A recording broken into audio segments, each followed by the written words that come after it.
Hi guys, it's Maggie from the Apostate family, and John's here with me because I didn't think I'd be able to make it through this video by myself. He is in fact not shorter than me. He just looks like it in the video. I'm probably a little bit taller, but it's okay. We're having some technical difficulties, so we're having to use my cell phone. His cell phone. But I wanted to make a video today because today is the 5-year anniversary of my father passing away. He got salmonella from some of the chickens that he had, and the doctor didn't know for 2 weeks why he was vomiting so bad. Once they finally figured out why he was throwing up, he had already had an aneurysm in his stomach, and they were going to do surgery to have a vein taken out of his leg and put into his stomach. Previously he had had 2 open heart surgeries, and they were both done in Inglewood, which everybody knows is the blood-free hospital, so there was never an issue there. But since this was such a routine surgery, they felt safe just doing it at home. They had called me. They live in Indiana at the time, and they had called me and told me what was going on, and I just had a horrible feeling. So I left my retail job a week before Christmas and went down to Indiana with my 2 best friends, and they stayed there with me. Through the surgery, they kept coming out to tell us everything was fine, and then all of a sudden they were just like, basically, we're keeping him alive long enough for you guys to go say goodbye. So my mom and my sister didn't even shed a tear. They just walked right in. There was a couple of brothers there, and that, of course, they were in my mother's ear to uphold the no blood. And so we went in to say goodbye to him.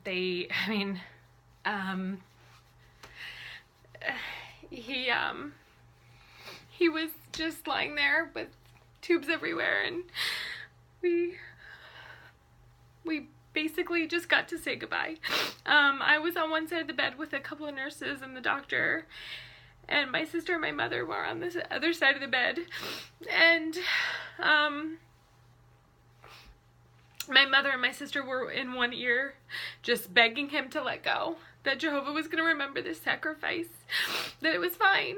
And I was on the other side of the bed screaming at him that, he's from the city, he's the strongest person I knew, and he could fight through this, because I know he's been told, if you're super positive and you talk to them, that they could make it through okay, but he didn't. He ended up passing away, and that was it. It was done. We walked out, and the brothers were there basically congratulating my mother for what just happened. And I was very respectful. I got everybody coffee. I did everything a daughter should do, and helped pack up, all my nieces and the cars, and we went home. And I just remember thinking that he was there by himself, and that everybody just left, and he was just lying there. And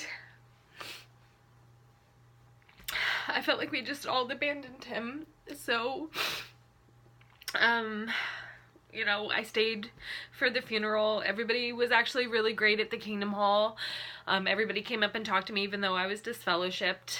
And then the next day I found out that there was a lovely rumor going around that I had, in full apostate glory, screamed at the brothers and threatened to kill people, and it was just ridiculous. I couldn't have been more respectful to everything that they did and were there for and helped my mom, and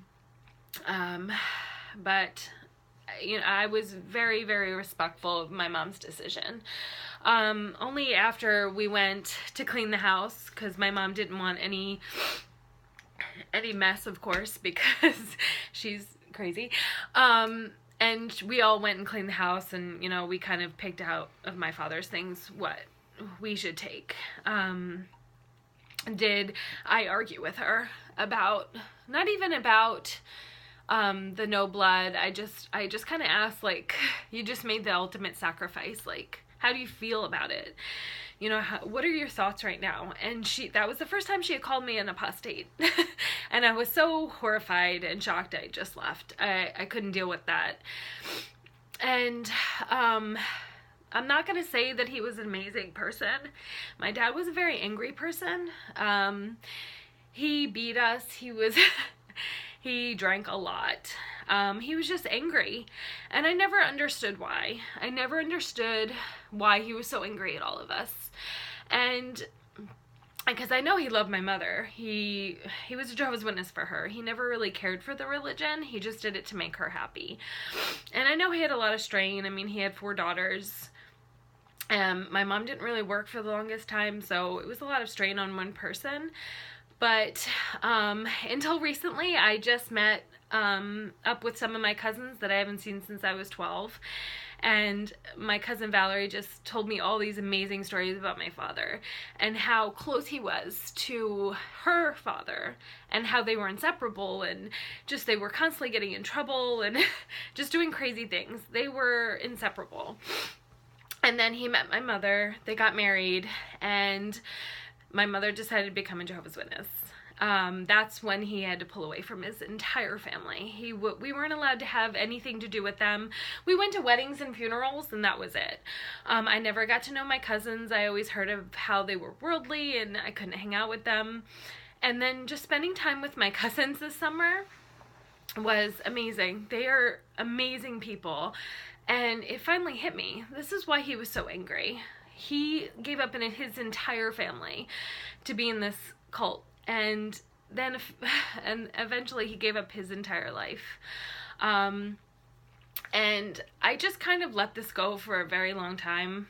I was never angry at my mother for what happened or, Jehovah's Witnesses, but I know I've talked about this a million times, but when we were at the protest, the last thing Gigi said to me was, all these people that have died refusing blood transfusion, their blood is crying out to us. Who is going to stop this? Who is going to make this policy change?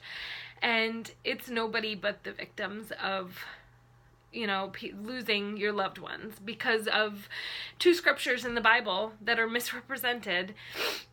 And this is ridiculous. And now, even since then, they've changed the policy some. So when is it going to change to be what the Bible actually meant it to be?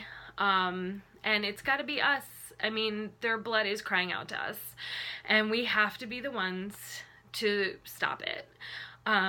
So, Alan Martin, I hear your blood crying out, and I will answer that call, and this will end. Nobody will go through this. My kids don't have a grandfather. I don't have a father because of 7 men misrepresenting 2 scriptures.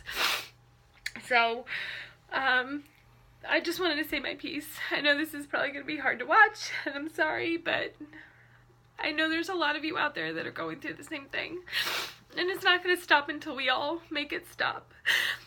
So, in the grand tradition, every year, I toast my father, so I thought you guys would all be here for it. So, cheers to Alan Martin. You lived a long time. Not long enough. Love you guys. Cheers. Bye.